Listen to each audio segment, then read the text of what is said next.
Ating pong buksan ang ating Bible sa Colossians chapter 2, verse 6 to 7. As you have therefore received Christ Jesus the Lord, so walk ye in Him, rooted and built up in Him, and established in the faith, as ye have been taught, abounding therein with thanksgiving. So dito po ay makita natin ang talatang ito ay ang sinasabi ni Pablo rito is bilang isang Kristiyano ay if you are really saved, and dapat tayo mag-act na isang save, no? As parang, kung ikaw ay isang matured na tao, act like one. Kung ikaw ay isang matanda na at kumikilos ka pa na parang bata, ay mahirap po yon. So yan po ay taliwas sa nakikita, no? Sabi na, itong edad na ito, bakit ganito itong magsalita? Immature. At hindi siya umaarte sa kanyang tamang edad, no? Ganon din sa pananamit. Kung ang pananamit natin ay bilang adult ay nagdadamit tayo ng parang bata, o bata ang hindi appropriate, hindi tumutugma, no? Hindi po nag-jibe. And then also, dito ay makikita natin na ganun din. When we say walk with God, ito ay sinasabing tayo ay naglalakad, no, ayon sa nais ng Panginoon, no? Yan ang ibig po sabihin. Kaya sabi sa Amos 3:3, how can you walk, no? O paano kayo maglalakad kung hindi kayo mag-agree sa isa't isa? Can two walk together except they be agreed, no? So mahirap po naglalakad nang sabay kayo, pero sa tanungin mo, saan papunta mo?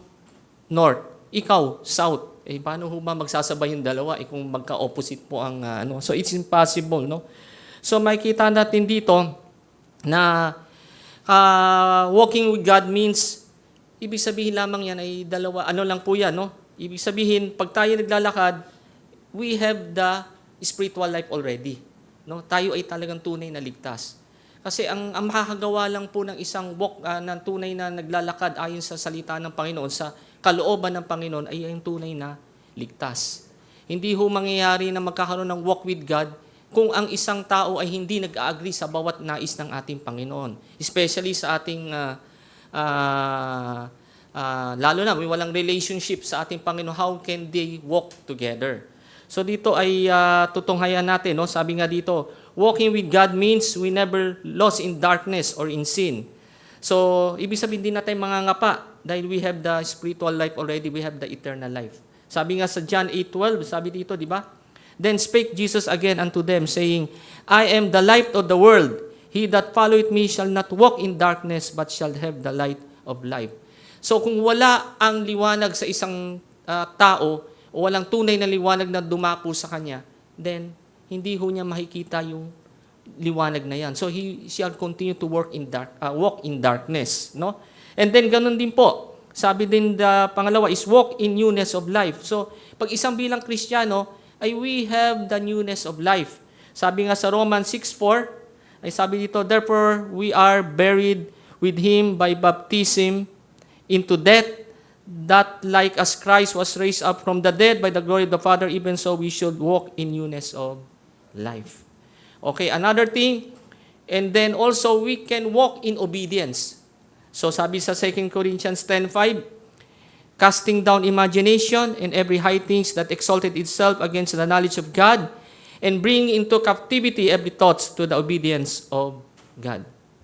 So we walk in obedience. So walking with God are made possible only by what? First of all, by conversion, no? First of to have a right relationship to with God, no? Sabi nga nila, hindi ho natin makikita ang tunay na newness of life until such na you are converted. Paano ba na-convert ang tao? No? A natural man cannot receive the Spirit of God. No? Hindi niya maintindihan. And that's why every time na tayo ay nag-share, parang ka nakikipag-usap sa isang, alam mo yung lumilipad yung, makikita mo sa mata minsan, di ba? Nakikita niyo yung, kung siya ay naka-reach out ka o hindi. Although, wala ba tayo sinasabi na mag-judge, but we continue to share. No? And then dito, sabi nga, walking with God, ay ba tama ang relationship na may conversion? Then another thing is, after conversion, ay diyan ka na magkakaroon ng consecrated life. Yun lang po yun. So, in conversion, tayo ay naligtas dahil sa nanampalataya tayo, no? So yan ang usually ang mga common na inaano ng Kristiyano, no? Kaya nga sabi dito sa binasa natin, kaya sabi, dapat tayo ay rooted and built, no?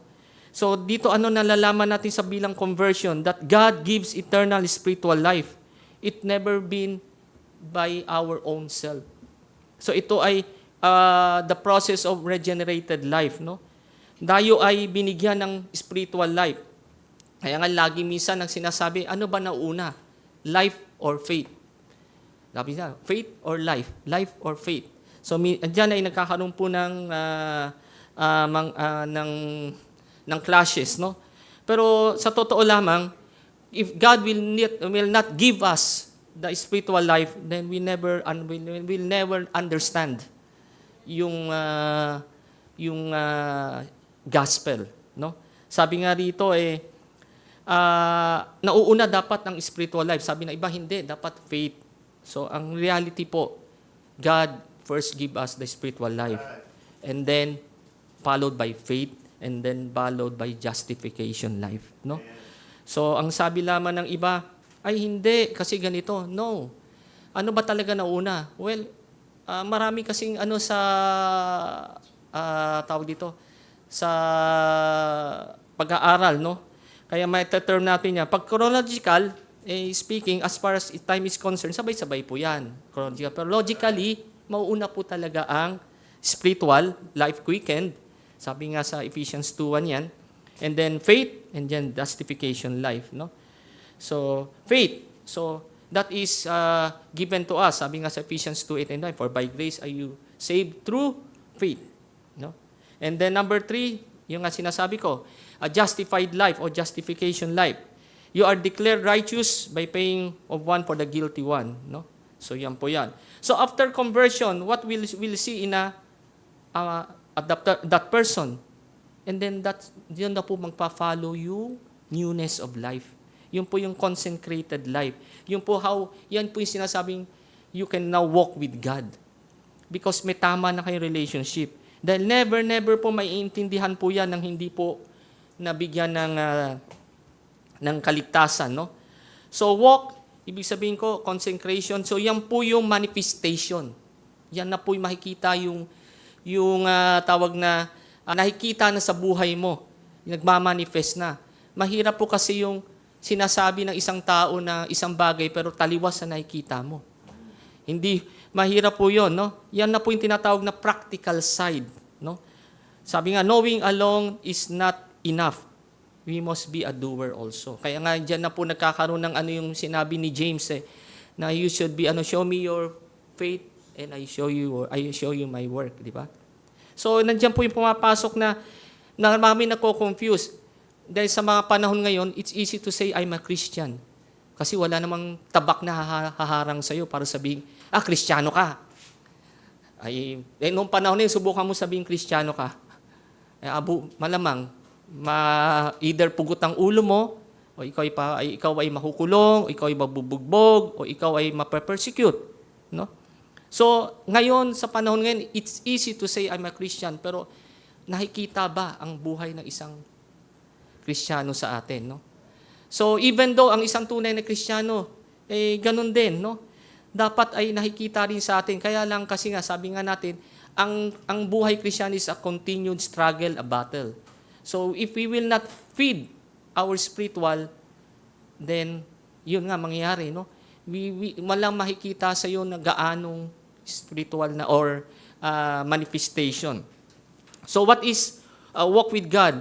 Una dapat ay ang ating is our Christian our life is an offer life or present our body as a reasonable service to God. Sabi nga sa Romans 12:1-2, ang sabi po dito, I beseech you therefore, brethren, by the mercies of God, that you present your bodies a living sacrifice, holy, acceptable unto God, which is your reasonable service. And be not conformed to the world, but ye transformed, see, by the renewing of your mind, that you may be proved what is that good and acceptable and perfect will of God.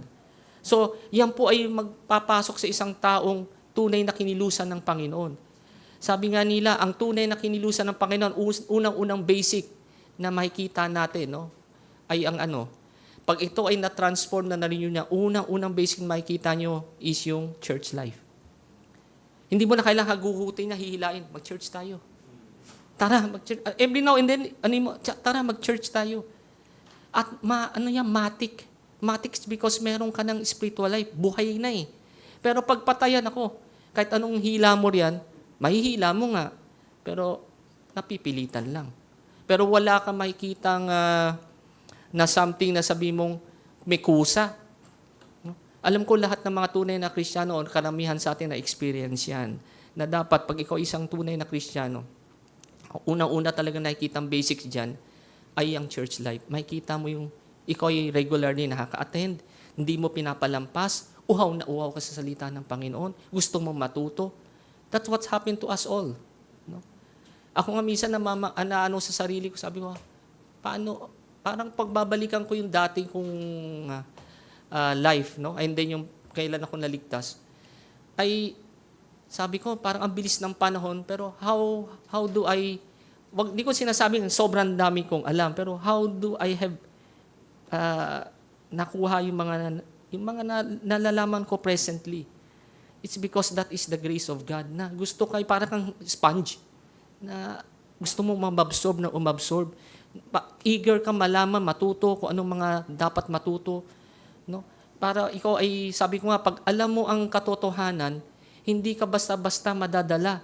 Pag alam mo, sabi ko nga minsan, pagka nung ako ay mga nagsasalita at sa harapan, sabi ko sa harapan ko, alam nyo, pag alam nyo ang doktrina, alam nyo ang theology, alam nyo ang soteriology, alam nyo ecclesiology, kahit anong pumasok na katuruan, madidetect mo. Madidetect mo kung mali o hindi. Yun eh. Yun ang una pa lang, magsabi pa lang at marinig mo at mapakinggan mo, ay, hindi to tumutugma sa salita ng ating Panginoon. So, ito ay dapat ang ating katawan ay ito ay ino-offer natin sa service, no? Ibig sabihin dito, ang ating katawan ay gagamitin natin as not only to avoid sin, that is naturally. Secondly, it's to glorify God with our bodies in what? In our service to God. You're eager to share the Word of God.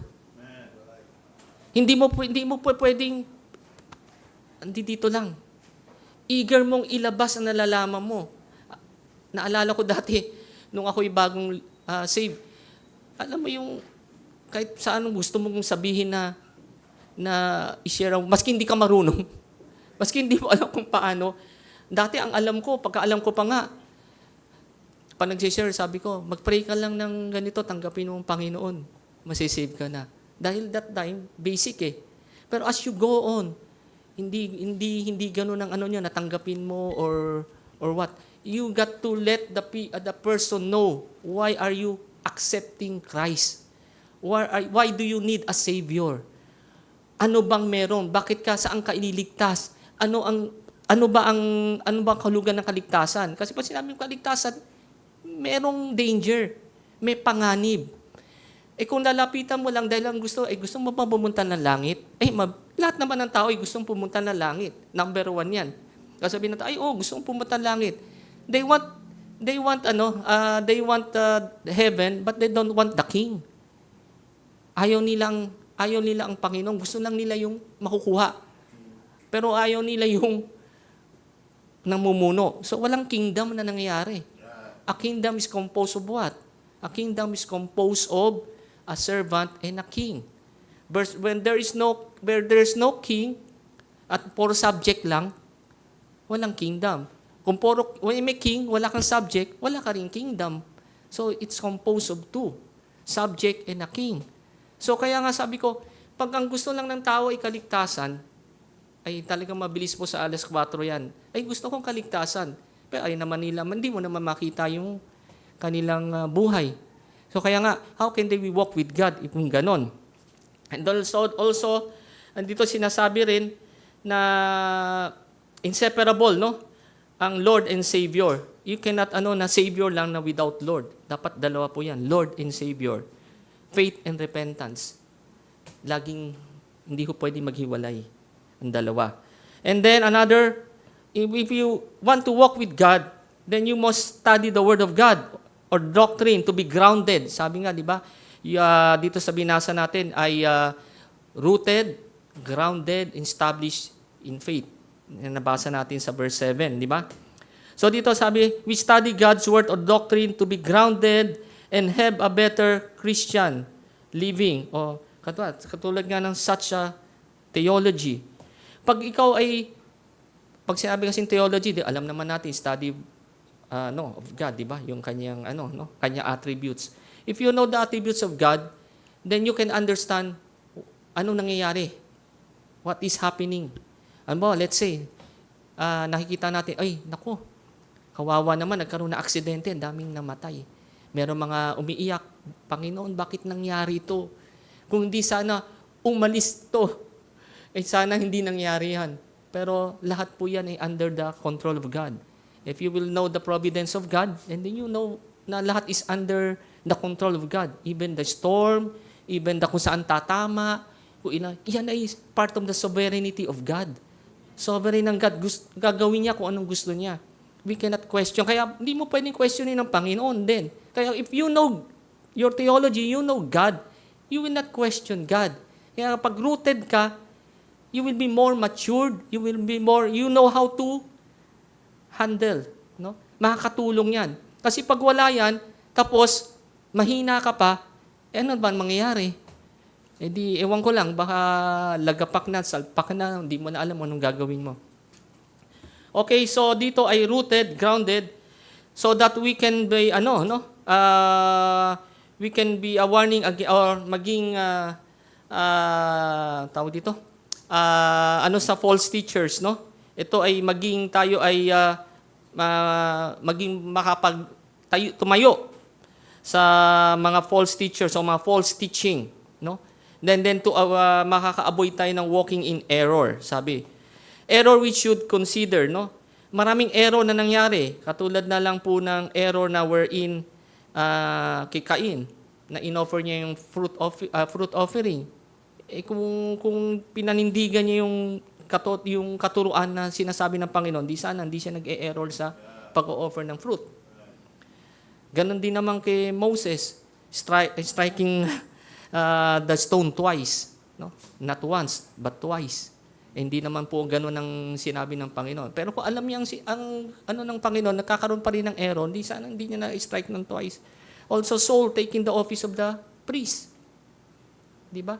Kung alam ni Saul, hindi po pwede ako, hindi naman ako Levi. Ako ay Benjamite. Di ba? Hindi niya gagawin to. So, if we know, no, we are rooted. Kaya nga tayo continue na nag-aaral, continue na natuturuan. It's because so that we be grounded, rooted. Hindi tayo easily masisway. Na hindi easily nasasabihin natin let's say, halimbawa, if we know the truth, ikaw ay sakaling umalis dito sa gawain at gusto mong lumipat sa iba, hindi ka basta-basta lilipat sa hindi same faith and practice. Hindi ka lilipat sa alam mong hindi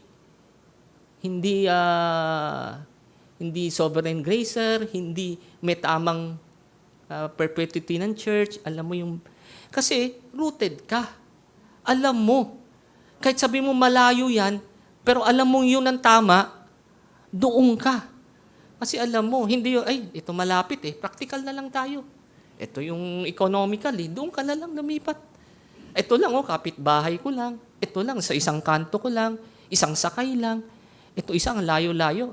Nasa Cavite ako, luluwas ka pa ng Maynila. O kaya Maynila, luluwas ka pa ng katulad ni Brother Nardo na from where? From Novaliches.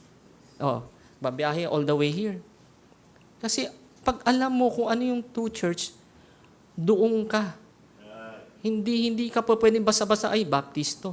Then you will not investigate kung ano yung pupuntahan at lilipatan mo. Mahirap. Okay? So that's why we need to, grounded and rooted. No? Study the Word of God. And then also, you are built or growing. No? Sabi nga, di ba, built. Ibig sabihin ng built, yung grow, continuous in growing. In secret in growing, Ako ay nagtatanim sa bahay. So, pag nagtanim ka sa bahay, yung mga halaman mo, meron ako isang nagkamali ako, nangyari, ano bang tanim yun? Yung aking cherry tomato. Na-aksidente ko naputol. Nagatlaan ko siya, nasugatan. As in, gahibla na lang, mapuputol na. Pinilit ko siyang, tinali ko, Kaya lang, as dumaan ng lumipas ang araw, wala na talaga, unti-unti na naging brown. Sayang, meron na sanang, mag-umpisa na mumulaklak. So, anong ibig sabihin nun? Na pag ikaw ay yung mo ay hindi humiwalay ka sa pinaka, niya, yung vine, yung pinaka-ugat, ay mamamatay. So, if you want to really grow, you walk or abide, in Christ. Continue to abide in Christ. Sabi nga, di ba, in order for you ikaw yung nabubuhay sa Christian life mo, may joy ka pang nararamdaman. Mahirap yung walang joy.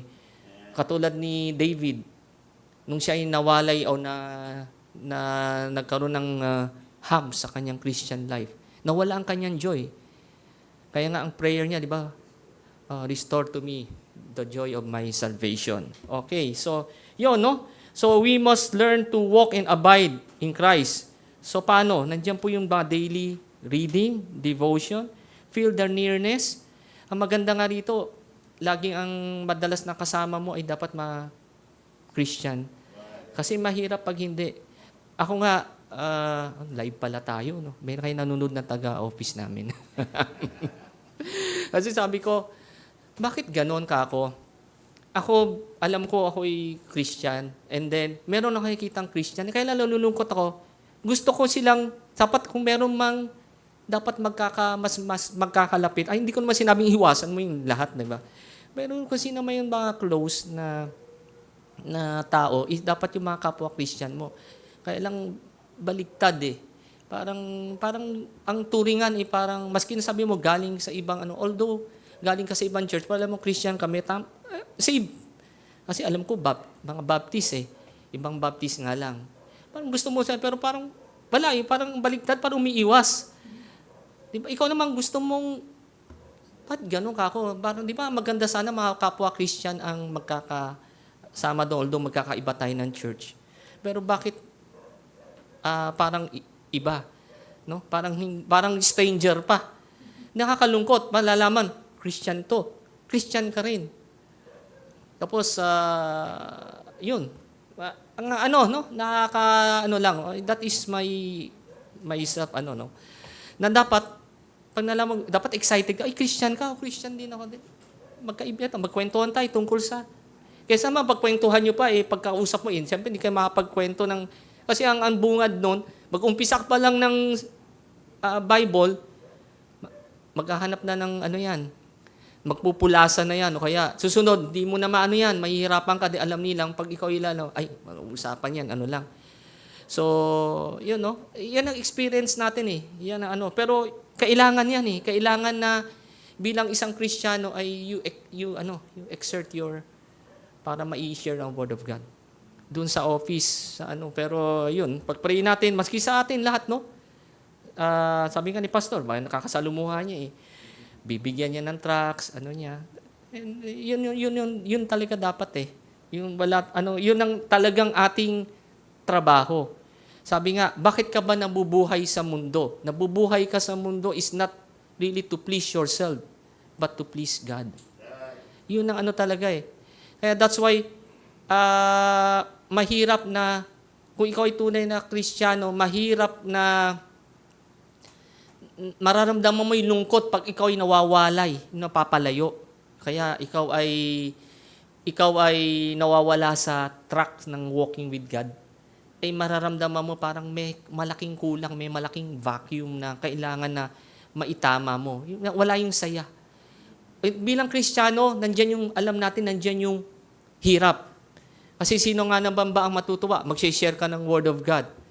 Either hindi ka pakikinggan. Kaya, mag-share ka ng Word of God. Ayun pala yung kausap mo ay, alam mo yung may kailangan sa'yo. Tapos uutangan ka pala pag nalaman. Tapos pag pinautang mo, nawala na. Ganun ba kabilis maging, hindi mabilis maging Kristiyano? Only by the grace of God. Kaya tayo nagiging nakakalakad ng tuloy-tuloy hanggang sa makarating tayo sa finish line. Sabi nga walang retirement. Walang retirement. Una, akala ko, sabi ko, may retirement. Parang gusto ko ng kasi 60 na, parang, I keep looking back. No, sabi ko, kaya lang hindi pala ganun. Parang dapat continuous pala. Gusto mo ng, ayoko na. Then nakita mo na yung mga, siyempre may ups and down yan, may mga nakasalumuha ka. Bilang tao, minsan nakikita mo yung disappointment mo, pero hindi tuloy pa rin Kasi yung nang udyok ng banal na espiritu, tuloy. Hindi ka pwedeng huminto. Whatever the circumstances, whatever the condition is, tuloy lang to walk. Tuloy-tuloy lang.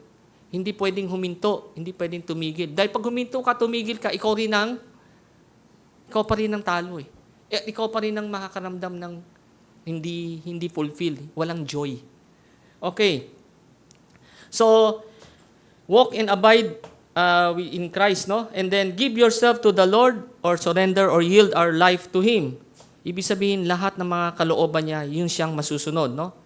So, dito ay makikita natin na since we are close with God through His Word, mas mabilis po mangyayari yon, no? Pero pag ikaw ay hindi close, mahirap sundin yung mag-yield ng iyong buhay kung ikaw ay malayo o hindi ka spiritual.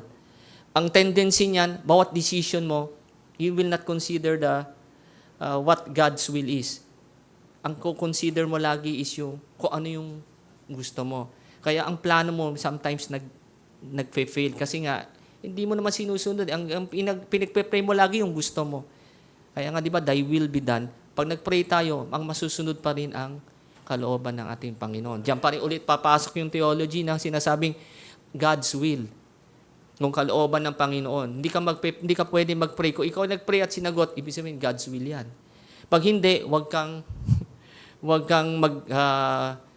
umangal, mag-complain, Panginoon, di mo naman ako sinusunod Panginoon pa pinapasunod mo.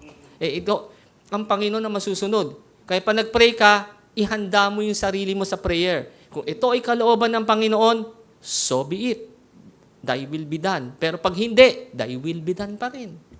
Ganun talaga ang dahil sovereign na ating Panginoon. We never question God. Okay, another. Last two, walk in the Spirit. So, sabi nga sa Galatians 5:16, this I say then, sabi ni Pablo sa mga taga-Galacia, walk in the Spirit at you should not fulfill the lust of the flesh. Tama rin po yun. Pag ikaw ay malapit sa Panginoon, may church life, you're doing the will of God, you're evangelizing, you're in the ministry, you keep on doing the work of God, of Christ, of kung ano yung niya. And then, ang manghihina ngayon ang worldly mo, ang flesh mo. Dahil kung ikaw ay malayo sa spiritual, ang pinapakain mo ang flesh. Kaya malakas ang flesh. Kaya that's why pag ang flesh ang umimigababaw, nahihirapan ang spiritual mo. So kaya you continue to walk in the Spirit. Patuloy ka, kausap mo, Kristiyano, kung laging kausap mo, kasama mo sa loob ng isang linggo ay laging mga hindi mananampalataya. Tapos hindi ka pa nagbabasa, wala ka pang ministry. Minsan hindi ka pa nag-church. Ano kaya ma-expect mo mangyari sa spiritual mo? Wala. Payatot. Baka tawag dito yung malnourished. And then another is be Christ-like. No, yan po ang objective ng bawat isang Kristiyano, be Christ-like. Ang buhay natin, ang journey natin sa Christian life is to be Christ-like or to be like Christ, no? Although hindi natin magagaya completely ang Panginoon, pero ang tendency natin is to be Christ-like. Ibig sabihin, para itong journey na wherein umaakyat tayo ng bundok. At ang bundok ay yun yung pagiging Christ-like. Nagjo-journey, may ups and down yan, di ba? Merong pag umakyat ka ng bundok, merong kurba, meron dadapa ka, umaakyat ka. Pero tuloy-tuloy yan, may growth. Yan ang sign na isang tunay na Kristiyano. Kasi ang isang hindi tunay na Kristiyano, isang professing Christian, ang growth niyan, ay walang growth yan. Hindi yan magtutuloy. Kasi walang buhay, walang spiritual life. Pero ang tunay na Kristiyano, tuloy-tuloy yan. Lumalaban yan. Di ba? Sabi nga ni Pablo, di ba? I fight a good fight of faith. Nagtuloy-tuloy yan. Even though ang daming obstacle, ang daming nangyari sa buhay ni Pablo. Nandiyan yung kanyang bugbugin, nandiyan yung ilang beses na siyang nag-agaw buhay dahil sa kanyang pagpipreach ng Word of God sa iba-ibang lugar. Pero still ay tuloy-tuloy, no? Hanggang sa maabot niya ang finish line. Yan po yung tinatawag na walk with God, tuloy-tuloy. Meron tuloy-tuloy tayo na be Christ-like. Ang objective natin ay maging katulad ng ating Panginoon. Hindi man magaya natin lahat, but be Christ-like. Tawag dito, yung ating buhay ay nagre-reflect kung ano yung glory ng Panginoon. Reflection lang, kasi ang liwanag talaga sa Panginoon. Tayo reflection lamang. No, nagre-reflect sa atin. So, dapat ganun po nakikita ng mga tao sa atin. Kasi kung hindi, it's really hard for you to share the Word of God if they will not see your life as you walk with Him, no? As you walk with God. Okay? So, at the end, ano po mangyari? So, at the end, sabi nga ni John sa Revelations 22:12, "And behold, I come quickly, and my reward is with me to give every man according as his work shall be." So, nandiyan po, no? We're not about the reward, but yan ay talagang kasama eh. Hindi naman natin pwedeng, kaya ka lang kasi may reward. Yan ay, tawag dito, talagang yan ay kasama, no? Even though hindi mo asamin yan, pero talagang kasama yan, nabibigyan ng Panginoon. Ay, nakasulat sa Bible eh. Hindi mo pwedeng sabihin, ay hindi, wag na. Pero yung reward na ibabalik pa rin naman natin sa Panginoon. But, sabi nga, napaka-mystery ng darating na buhay natin sa susunod. Mystery in what way? Mystery because we don't know. Walang binanggit kung ano yon. Walang binanggit kung anong reward. Walang binanggit kung anong tunay na ibibigay sa isang tunay na lingkod ng Panginoon na naging tapat. Wala eh. Yan mas nakaka-excite dahil hindi natin alam. Pero sana, dumating sa punto na yun na huwag tayo yung isang Kristiyano na pag nagdating sa kanilang buhay, ay para tayo yung, alam mo yung, ako sayang sana. Ibinigay ko na, ibinuhos ko na lahat. Ito pala yun, hindi ko alam. Ay, parang narinig ko kay, to quote, no? Kasi ko yung sample dito kay Pastor Taban, sabi niya, wag mo para rin katulad ng isang tumama kayo. Ano ba yung, alam mo yung number ng loto? Parang gano'n. Pero hindi yung pakinamdam, tapos hindi mo na, yung bang, hinayang ba? Yung hinayang na although hindi tayo nag-ano sa loto ha. Hindi ko pinopromote 'yun ha.